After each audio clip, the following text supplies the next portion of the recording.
Ground politics நேயர்களுக்கு வணக்கம். இன்றைய நேர்காணலில் நம்மோடு இணைந்திருப்பவர் அரசியல் விமர்சகர் திரு சேகுவேரா அவர்கள். சார் வணக்கம். வணக்கம் சார். இன்னைக்கு ஒரு வீடியோ பார்த்தேன்.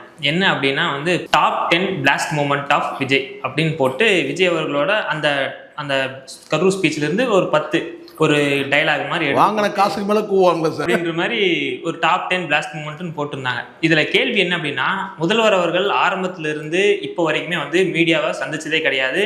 பத்திரிகையாளர்களை ரெஸ்பெக்ட்ஃபுல்லாகவும் நடத்தினதுல இந்த தாஜ் ஹோட்டல் கார் அந்த சைடு அந்த மாதிரி ஒரு லோ ப்ரொஃபைலே வச்சிருக்காரு மீடியாவை. இந்த கரூர் இன்சிடென்ட்ல கூட மீடியா வெளியே அனுப்பிட்டாங்க. ஸோ இப்படி இருக்க சூழ்நிலையில ஆனால் டிவிகே தரப்பு என்ன சொல்றாங்க, இதற்கு காரணமா என்ன சொல்றாங்கன்னா, மீடியா ஃபுல்லா டிஎம்கேவோட கட்டுப்பாட்டில் இருக்குது. ஆட்சி விட்டே போனதுக்கு அப்புறமே மீடியா டிஎம்கேவை எதிர்த்து பேச இது பண்றாங்க. அதற்காக டிவிகே மீடியா ஒமிட் பண்றாங்க அப்படின்ற மாதிரி அவங்க சொல்லியிருந்தாங்க. ஆனா வரக்கூடிய நியூஸ் இதெல்லாம் பார்த்தா அப்படின்னா அப்படி ஒன்றும் தெரியல. ஏன்னா பிளாஸ்ட் மூடு அவரு எப்போ வந்தாலே லைவ் என்ன சார், நீங்க ஊர் உலகத்துக்கே இது யார் சொன்னாலும் நம்புவாங்க சார். இது இட்லி இல்லைன்னா சட்னியே நம்பாதுவாங்களா, அது மாதிரி தானே சார் இருக்கு. அதுவும் போட்டியே நடக்குது இங்கே தந்தி டிவிக்கும் புதிய தலைமுறைக்கும் பாலிமருக்கும். நம்ம நினச்சி கூட பார்க்கவே இல்லை. பாலிமர் ஒரு டைமில் ஒப்புறம் சொல்கிறேன், அதுவும் குறிப்பாக டிஎம்கே ஆட்சியில் சரி இல்லை கடந்த ஆட்சியில் சரி இருக்கிற சேனலை பார்க்குறேன், நான் பாலிமர் தான் பார்ப்பேன். ஏன்னா எந்த பக்கமும் சாயாத ஒரு சேனலு. வேறு எந்த டிவியை பார்த்தாலும் பார்த்தீங்கன்னா ஒரு சாயல் வந்துடும். ஆனால் பாலிமர் பார்த்திங்கன்னா பாலிமரில் பார்த்திங்கன்னா ரொம்ப நடுநிலையாக இருப்பாங்க, நியாயமாக இருக்கும் கருத்துக்கள். அப்படி தான் நம்ம கடந்த காலத்தில் நிறைய நம்ம பார்க்குறதே பார்த்திங்கன்னா பாலிமர் தான் பார்ப்போம். திமுக ஆட்சியில் பார்த்திங்கன்னா குறிப்பாக சென்னைக்கு மேயருக்கு மட்டும் சப்போர்ட் பண்ணாங்க. திமுக ஆட்சியில் சென்னை மேயருக்கு மட்டும் பார்த்திங்கன்னா அவங்களுடைய முற்றிலுமாக வர்ணிப்பாங்க. மேயருடைய நடவடிக்கை வர்ணனையோடு சொல்லுவாங்க. அதெல்லாம் கடந்த காலத்தில் நம்ம பார்த்தோம். சரி, ஒரு ஊடகம்னா பார்த்தீங்கன்னா அப்படி இப்படி பார்த்திங்கன்னா கொஞ்சம் ஏன்னா எல்லாமே மெயின்ஸ்ட்ரீம் மீடியாக்கள் எல்லாமே பார்த்தீங்கன்னா கடனில் தான் ஓடிட்டு இருக்குதுன்னு சொல்லுவாங்க. ஸோ அதனால் நம்ம அதை பெரிய விமர்சனமாக பண்ண தேவையில்ல அப்படின்னு சொன்னால். ஆனாலும் பார்த்தீங்கன்னா நம்ம வழக்கமாக ஒரு டிவி பார்க்க ஆரம்பிச்சிட்டோம், அந்த நியூஸை நம்ம பார்ப்போம். இப்போ கூட பார்த்தீங்கன்னா முதல்ல டிவி ஆன் பண்ணால் முதல்ல பாலிமர் தான் போடுவேன். அது என்னவோ பழகிடுச்சு அது. ஸோ அந்த மாதிரி. ஆனால் இந்த விஜயோட டிவிக்கு அந்த கட்சி தொடங்குனது பார்த்திங்கன்னா அதிகமாக கூவனது எதுன்னு கேட்டிங்கன்னா பாலிமர் தான். அதில் கடும் போட்டி நிகழ்த்து இன்னொன்று நியூஸ் தமிழாக இருக்கட்டும் அல்லது புதிய தலைமுறை, தந்தி கூட பார்த்திங்கன்னா 3வது இடத்து 4வது இடத்து தள்ளப்படும். அப்போ முதல் இடமே பாலிமர் தான். 2வது இடம் பார்த்திங்கன்னா நியூஸ் தமிழ், 3வது புதிய தலைமுறை. இப்படி தான் இருந்தது. ஆனால் நீங்கள் சொல்லலாமா திமுகவுக்கு ஆதரவாக செயல்படுறேன்னு சொல்கிறதுலாம் ஆதரவாக செயல்படுறது டிவிக்கு தரப்பில் பார்த்திங்கன்னா சும்மா அதை தடுக்கணும் மறுக்கணுன்றதுக்காக இப்படி பதில் சொல்கிறது. என்னென்னு கேட்டால் இவங்களாம் ஆதரவு கொடுங்க, அப்படி கிடையாது. இப்போ வெறும் செலக்டிவாக நீங்கள் பாலிமரம் அல்லது புதிய தலைமுறையாக இருக்கட்டும் அல்லது நியூஸ் தமிழாக இருக்கட்டும் அல்லது சத்தியம், ஏதோ ஒரு அந்த 5 ஊடகங்களை நீங்கள் அடைச்சிங்கன்னா இந்த 5 ஊடகங்கள் மட்டும்தான் இவங்க வாய்ப்பு தராங்க, மற்றவங்களாம் தர்றேன்னு ஆகிடும். அப்போது ஒட்டுமொத்தமாக மறுக்கணும், அத்தனை பேரும் பார்த்தீங்கன்னா தடுக்கணும், மீடியாவே வரக்கூடாது உள்ள. அப்போ என்ன பண்ணணும்? அப்போது இந்த நிலைப்பாடு எடுங்க. என்னென்னு கேட்டால் யாருக்குமே அனுமதி இல்லை அப்படி தான். ஆனால் அதுக்கு ஒரு பதில் சொல்கிறதுக்கு நீங்கள் கேள்வி கேட்டால் என்ன சொல்லுன்னு கேட்டால், ஏங்க அதை தடுக்கிறீங்கன்னு கேட்டால் அப்படி கிடையாது. ஊடகங்கள் வந்தாக்கா அந்த கடமையை எப்போவுமே செய்வாங்க. அங்கே சில நேரங்களில் நெகட்டிவான சில கருத்துக்கள் ஸ்ப்ரெட் ஆகும். சாதாரணமாக ஏதாவது மயக்கடிச்சு விழுந்தால் கூட பார்த்திங்கன்னா அதை ஃபோட்டோ எடுத்து பெருசாக காட்டுவாங்க. அந்த மாதிரி அதாவது நெகட்டிவான விஷயங்கள் எதுவும் வரக்கூடாது, ஒன்லி பாசிட்டிவ். அப்போ நாங்கள் கொடுக்குற லிங்க்கை மட்டும் நீங்கள் ஷேர் பண்ணிக்கோங்க. நாங்கள் செலக்டிவாக கொடுப்போம். இப்போ திடீர்னு முதலமைச்சர் டெக்ஸ்ட்டை மிஸ் பண்ணுவார் டெக்ஸ்ட்டை. அந்த நேரத்தில் நாங்கள் என்ன செய்யணும், ஆடியன்ஸ் மத்தியில் பார்த்திங்கன்னா கைத்தட்டத்தை காட்டுவோம். நீங்கள் என்ன செய்வீங்க, டெக்ஸ்ட் மிஸ் ஆனது தேடிட்டு இருக்கிறாருங்கன்னு சொல்லி காட்டுவீங்க. ஸோ இந்த மாதிரி சின்ன சின்ன விஷயங்கள் எல்லாமே கேட்டிங்கன்னா நெகட்டிவான விஷயங்கள் மறைக்கப்படணும். அப்போ என்ன செய்யலாம், ஒட்டுமொத்தமாக ஊடகங்களை உள்ள விடாது. இது பார்த்திங்கன்னா இது இப்போதைக்கு போகும் சார். ஆனால் காலப்போக்கில் பார்த்திங்கன்னா இது மக்கள்கிட்ட உங்களை அந்நியமாக்கி காட்டும். இல்லை, மீடியாவை யாரெல்லாம் கண்ட்ரோல் பண்ணுறாங்க? அதுதான் மீடியா கண்ட்ரோல் பண்ணுறது டிஎம்கேன்னு சொல்லிங்க பாருங்க. அது பயங்கரமான இது இல்லை. இதை பார்த்தீங்கன்னா காது பார்த்தீங்கன்னா காதில் ஓட்ட போகிறதில்ல, காதுக்குள்ள ஓட்டையில் பார்த்தீங்கன்னா நுழைஞ்சி வர மாதிரி இது. மீடியா பார்த்தீங்கன்னா டிஎம்கே எப்படி கட்டுப்படுத்த முடியும் சார்? இன்றைக்கி சன் டிவியே பார்த்தீங்கன்னா விஜய் டிவி புராணம் ஆயிடுச்சு. இன்னும் பார்த்தீங்கன்னா பிரச்சாரம் மட்டும் தான் பண்ணல. சன் டிவியில் முழுசாக பார்த்தீங்கன்னா விஜய் படத்தை தான் பாட்டு, தினம் பாட்டு, படம், சண்டேயில் படம் போடக்கூடிய படம், வாரத்தில் 2-3 படம் பார்த்தீங்கன்னா பார்த்த படத்தையே பார்த்துட்டு கிடக்கிறோம். நம்ம முழுக்க முழுக்க விஜயோட ஒரு பிரச்சார ஊடகமாக மாறி ஆயிடுச்சு. எது இந்த சன் டிவி. அப்போ நீங்கள் எப்படி சொல்லுவீங்க? நீங்கள் டிஎம்கே குடும்பத்தில் இருக்கக்கூடிய ஊடகமே விஜயோட பிரச்சாரம் பண்ணிகிட்டு இருக்கு சார். அப்புறம் நீங்கள் என்னென்னா வந்து ஒரு புதுக்கதை சொல்கிறீங்கன்னா மீடியா வந்து கண்ட்ரோல் பண்ணுறாங்க. டிஎம்கேலாம் கண்ட்ரோல்லாம் கிடையாது. நீங்கள் வேணால் டிவிக்கே கண்ட்ரோல் வேணால் சொல்லுங்கள், அதை ஓரளவுக்கு நம்ப முடியும். நாம் அப்படியும் கூட நம்பலை. இப்போ எல்லா ஊடகத்தையும் நம்ம சொல்லிட முடியாது. ஒரு 4 ஊடகம் வந்து அவங்க சைடு சப்போர்ட் பண்ணுறதுனாலே மொத்த ஊடகமும் அப்படி கிடையாது. நீங்கள் டிஎம்கே நீங்கள் சொல்கிறதுனால நம்ம வந்து ஒரு வீம்புக்கு நாம் என்ன சொல்லலாம், இல்லைங்க டிவிக்கே தாங்க இதை வந்து கண்ட்ரோல் பண்ணணும், அப்படி கிடையாது. ஒரு குறிப்பிட்ட ஒரு 4 ஊடகம் உங்களுக்கு சாதகமாக இருக்குது. மீதி இருக்கிற ஊடகங்கள் வந்து பார்த்தீங்கன்னா அங்கே உள்ளே இருக்கிற சில செய்திகளை போட்டுற போகிறாங்க அப்படின்னு சொல்லிட்டு நீ அதை வந்து தடுக்கணுன்றது தான் நோக்கம் உங்களுக்கு.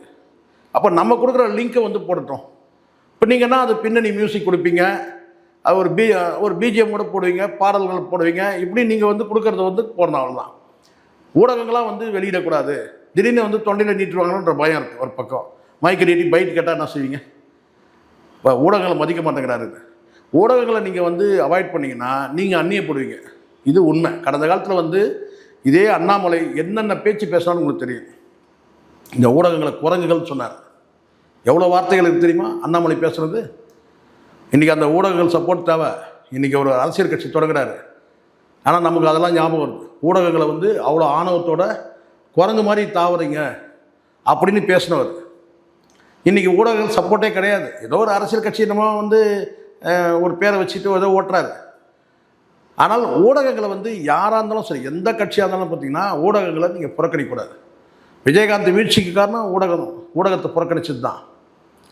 நீங்கள் வந்து வேணும், நீங்கள் சந்திப்பு நீங்கள் வந்து பார்த்தீங்கன்னா தனிப்பட்ட சந்திப்பு இருக்கு இல்லையா, ஊடக சந்திப்புன்னு ஒன்று இருக்கு இல்லையா, இன்டர்வியூ, அதை நீங்கள் வந்து மறுக்கிறதே ஒரு பக்கம் வந்து பார்த்தீங்கன்னா அது வந்து மக்கள்கிட்ட வந்து உங்களுடைய எண்ணங்கள் போய் சேராது. அது ஒரு பக்கம். ஆனால் ஒட்டுமொத்தம் பொது நிகழ்ச்சியில் கூட நீங்கள் ஊடகங்களை நான் உள்ளே அலோவ் பண்ண மாட்டேன்னு சொல்கிறது, ஒரு உள்ளரங்கில் நீங்கள் ஒரு ப்ரோக்ராம் பண்ணுறீங்க, உள்ளரங்கு தான் இருக்கீங்க, 5000 பேருக்கு ஒரு உள்ளரங்கில் அவங்களுக்கு ஒரு இடத்த ஒதுக்கிட்டிங்கன்னா அவங்க பாட்டுன்னு வந்து அங்கே நிற்க போகிறாங்க. நீங்கள் பொது இடத்துல ஒரு குறிப்பிட்ட இடத்த நீங்கள் வந்து ஒதுக்கி அந்த இடத்துல நீங்கள் வந்து ஊடகங்கள் எல்லாம் நீங்கள் வந்து காட்சிப்படுத்திங்கன்னு சொல்லி ஒரு இடத்த ஒதுக்கிடலாம். ஆனால் ஒட்டுமொத்தமாக நாங்கள் வந்து ஊடகமே உள்ளே வரக்கூடாதுன்றது வந்து அந்த என்ட்ரி பர்மிட்டே கிடையாதுன்றது அதெல்லாம் வந்து அதீதமானது. சார், கடைசியாக ஒரே ஒரு விஷயம் என்ன அப்படின்னா, இன்றைக்கி காலையில் செய்தித்தாளில் ஒரு செய்தி என்னென்னா, அமைச்சர்கள் கூட பிஏவாக இருப்பாங்கள்ல, அவங்கெல்லாம் வந்து என்ன சொல்கிறாங்க அப்படின்னா, நீங்கள் அமைச்சர்கள்ட்ட வந்து சொல்கிறதா வந்து சொல்கிறாங்க, நீங்கள் வந்து இங்கே இது ஆட்சி வந்து எப்போ வேணால் கவுந்துரும், அதற்குள்ளே நீங்கள் வந்து செட்டில் ஆகிறதுக்காக இந்த ஊழல் எல்லாத்தையும் வந்து என்கரேஜ் பண்ணுறாங்க அப்படின்ற மாதிரி ஒரு செய்தி. ஸோ இந்த விஷயத்தை எப்படி பார்க்குறீங்க? ஏன்னா அமைச்சர்களும் சரி, எம்எல்ஏக்களும் சரி, அவங்களோட பிஏக்கள் வந்து லஞ்சம் ஊழல்லாம் வாங்கி செட்டில் ஆகிறதுக்காக சீக்கிரம் நீங்கள் இந்த வேலையெல்லாம் பண்ணுங்க அப்படின்ற மாதிரி அவங்க சொல்கிறாங்க. இல்லை, இது ஒன்றும் வெளிப்பட எல்லா கேள்விக்கும் நம்ம பதில் சொல்லுவோம், இதுக்கும் கூட பதில் சொல்லுவோம். இதுக்கெல்லாம் என்ன ஆதாரம் இருக்குது?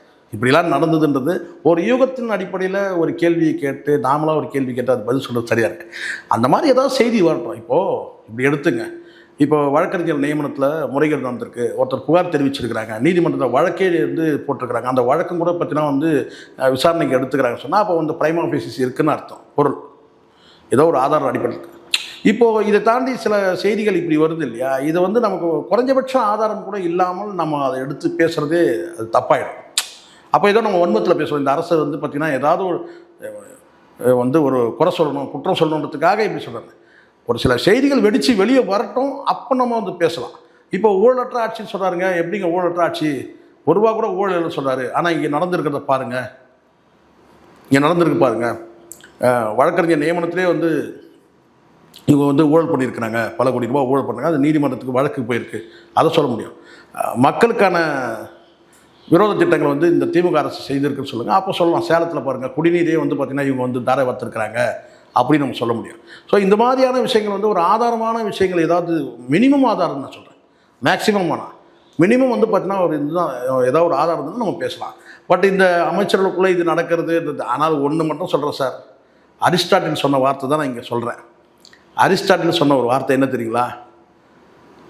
அமைச்சர்கள் செய்கிற ஊழல்கள் கூட கண்ணுக்கு தெரியும், ஆனால் அதிகாரிகள் செய்யக்கூடிய ஊழல்கள் கண்ணுக்கே தெரியாது.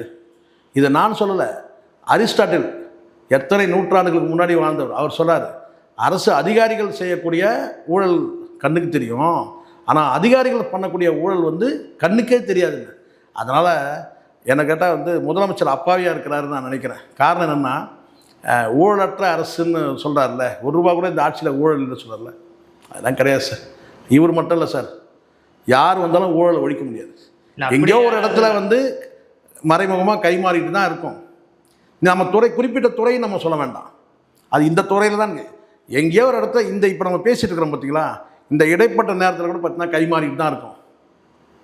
ஸோ அதனால் இதெல்லாம் வந்து ஒரு வெள்ளேந்தித்தனமான பேச்சுன்னு இதை எடுத்துக்கலாம், அல்லது வந்து பார்த்தீங்கன்னா ஒரு வரட்டுத்தனமான வந்து பார்த்திங்கன்னா வந்து ஒரு பேச்சாகவும் நம்ம எடுக்கலாம். வரட்டுத்தனமான பேச்சுன்னு கேட்டால் எங்கள் ஆட்சியில் ஊழலே கிடையாது, அதெல்லாம் கிடையாது, ஊழல் நடந்துட்டு தான் இருக்குது. இல்லை இது ஒரு அஜெண்டாவும் கூட பார்க்கலாம்ல, நரேட்டிவ் பில்ட் பண்ணுறதாகவும் பார்க்கலாம். இல்லை இப்போ என்னென்னா மக்கள்கிட்ட வந்து ஒரு எண்ணம் எதிர்பார்ப்பு, இந்த கடந்த ஆட்சியில் வந்து திமுக அதிமுக ஆட்சி மாறி மாறி வாக்களிச்சோம், இந்த புதிய அரசுக்கு வாக்களிச்சிருக்கிறோம். அப்போ அந்த புதிய என்ன நம்பிக்கையில் வாக்களிச்சிருக்காங்க, ஒரு நேர்மையான அரசு கொடுப்போம். நீங்கள் பேரளவில் நீங்கள் சொல்கிறீங்க நாங்கள் வந்து நேர்மையான அரசு கொடுப்போம்னு சொல்லிட்டு, ஆனால் செயலில் இல்லைல்ல. இப்போ இதுக்கு என்ன பதில், யார்கிட்ட கேட்கறதுக்கு பதில்? பத்திரிகையாளர் சந்திக்கிறது அதான் தடுக்கு. இப்போ பத்திரிகையாளர்கிட்ட நீங்கள் அலோவ் பண்ணிங்கன்னா கொண்டு வந்து தொண்டையில் கொண்டு வந்து வைப்பாங்க மைக்கை.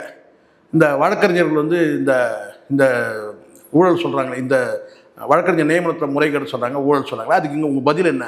தொண்டையில் நிட்டுவாங்க.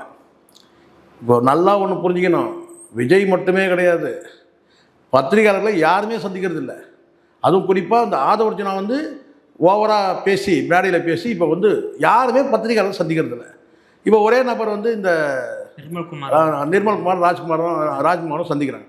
அவங்களும் கூட பார்த்தீங்கன்னா அடுத்தடுத்த நாட்களில் இது மாதிரி நிறைய ஊழல்கள் வரும்போது சந்தித்த உடனே மக்கள் இந்த ஊழல் பற்றி கேட்பாங்க. அப்போ உங்களால் பதில் சொல்ல முடியாது. அப்போது ஒட்டுமொத்தமாக வந்து இன்னொரு ஆர்டர் போட்டு இந்த டிவிக்கு அரசில் இருக்கிற யாருமே வந்து பார்த்தீங்கன்னா பத்திரிகையாளரை சந்திக்காதீங்கன்னு சொல்லி கூட வரதுக்கு வாய்ப்பு இருக்குது. இப்போ இன்னும் கொஞ்ச நாள் இந்த டிபேட்டில் போய் உட்காராங்களா, அவங்களாம் உட்கார மாட்டாங்க.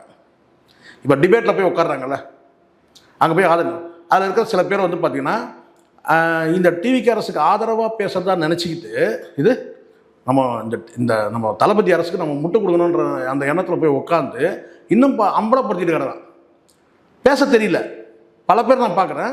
இந்த இதுக்கு முன்னாடி நீங்கள் வந்து ஒரு அரசியல் கட்சியாக இருந்து நீங்கள் போய் பேசுனீங்கன்னா கூட அது சகிச்சுக்கலாம். ஆனால் ஒரு அரசுக்கு ஒரு ரெப்ரசன்டேட்டிவ் மாதிரி அங்கே உட்காந்து பேசும்போது பல பேர் என்ன பேசுறதுன்னு தெரியாமல் பேசுறது, இதுக்கு என்ன பதில் தர்றது தெரியல. ஏன்னா கடந்த கால வரலாறு உங்களுக்கு தெரியாது, கொஞ்சம் ப்ரீவியஸ் விஷயம், அதாவது ஒரு கிட்டத்தட்ட ஒரு 50 ஆண்டு கால அரசியல் தெரிஞ்சால் தான் நீங்கள் அந்த மாதிரி டிபேட்லாம் போய் உட்கார முடியும். 50 ஆண்டு கால அரசியல் தெரியணும், அப்போ தான் நீங்கள் முன்னுதாரணங்கள் கொடுக்க முடியும். காமராஜர் ஆட்சி எப்படி இருந்தது அதை படித்தாலும் தெரிஞ்சிருக்கணும், எம்ஜிஆர் ஆட்சி அனுபவம் பார்த்து தெரிஞ்சிருக்கணும். இப்போ எங்களுக்கு எம்ஜிஆர் ஆட்சி பார்த்துருக்கோம், கலைஞர் ஆட்சி பார்த்துருக்கோம், ஜெயலலிதா ஆட்சி பார்த்துருக்கோம், எடப்பாடி ஆட்சி பார்த்துருக்கோம், இப்படி ஒரு நீண்ட ஒரு பயணம் இருக்குது. அதாண்டி வந்துட்டு மற்ற ஸ்டேட்டில் இருக்கிற வந்து அரசியல் எப்படிலான்றதுலாம் நமக்கு வந்து ஓரளவுக்கு நமக்கு தெரியும். ஆனால் அங்கே போய் உட்காரக்கூடிய இந்த டிவிகளை உட்காரக்கூடியதுனா அனுபவமும் கிடையாது, அப்டேட்டும் பண்ணுறது கிடையாது, நிகழ்காலத்தையும் நீங்கள் அப்டேட் பண்ணுறது, கடந்த காலமும் தெரியாது. ஆனால் முட்டு கொடுக்கணுன்ற அந்த எண்ணம் மட்டும் இருக்குது, ஆனால் அது பயனற்றது இல்லை. எதிர்த்தரப்பில் இருக்கிறவங்க நீங்கள் லாக் பண்ணோன்னா உங்களுக்கு விஷயம் தெரிஞ்சிருக்கணும் சார். விஷயம் தெரியாமல் போய் அங்கே உட்காந்து உங்களை அவுத்துருவாங்க, இதுதான் உண்மை. இப்போ பல பேர் வந்து பார்த்தீங்கன்னா அங்கே வந்து அம்பலப்படுறான், இல்லை மொக்கையாக பேசுகிறான். இது அரசியல் கட்சியாக இருக்கும்போது சரி, ஆனால் இப்போ அப்படி கிடையாது. இப்போ நீங்கள் ரெப்ரசன்டேட்டிவ், நீங்கள் வந்து ஒரு அரசோட வந்து ஒரு ரெப்ரசன்டேட்டிவாக போய் உட்காருங்க, அப்போ அதுக்கான அறிவு உங்களுக்கு வேணும். ஆனால் அது இல்லை, அது அம்பலப்படுறதை பார்க்கும். இன்னும் காலம் இருக்குது, இன்னும் பல பேர் வந்து பார்த்தீங்கன்னா வந்து ஊழல் செய்வாங்க, ஊழலை சிக்குவாங்க, அங்கே ஒரு ஊழல் இங்கே ஒரு ஊழல். அப்போ அங்கே நீங்கள் என்ன செய்வீங்க கேட்குறாங்க, அங்கே ஒரு 4 பேர் வந்து உட்காருவாங்க. அது நீங்கள் எல்லோரும் நீங்கள் திமுக காரங்க முத்திரை குத்த முடியாது.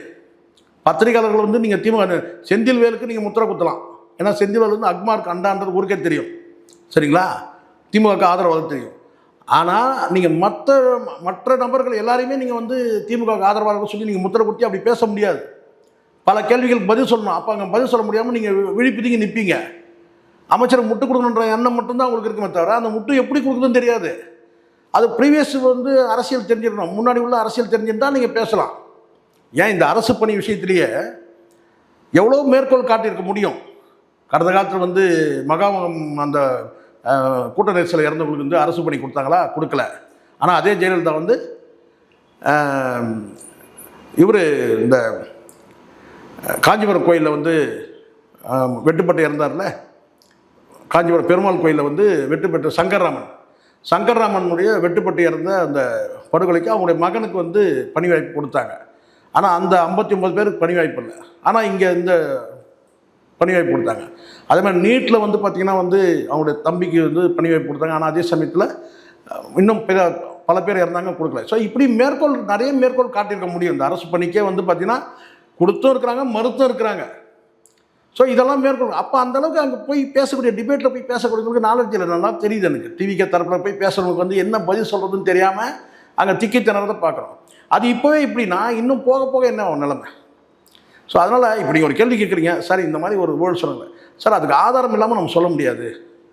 ஆனால் வழக்கறிஞர் நியமனத்தில் வந்து பார்த்திங்கன்னா கேஸ் ஃபைல் ஆகிருக்கு, ரிஜிஸ்டர் ஆகி வந்து பார்த்திங்கன்னா வந்து ஹைகோர்ட்டில் கேஸ் வந்து நிற்குதுன்னா ப்ரைமா ஃபேசிஸ் எல்லாமே எடுக்க மாட்டாங்க. முகாந்திரம் இல்லாமல் அந்த வழக்கு வந்து பதிவு செய்யப்பட்டு அந்த வழக்கு வந்து விசாரணைக்கு எடுக்க மாட்டாங்க. அப்போது விசாரணைக்கு எடுத்துருக்காங்கன்னா அப்போ ஏதோ அங்கே நடந்திருக்குன்னு, அப்போ இனிமேல் தான் அது தெரிய வரும். அப்போ அந்த மாதிரி வந்து பார்த்திங்கன்னா அமைச்சர் ஆனால் ஒன்று இந்த சொல்லுவாங்க, தேர்ந்தெடுத்தவன் புறங்கை நக்காமல் இருக்க மாட்டான் சொல்லுவாங்க.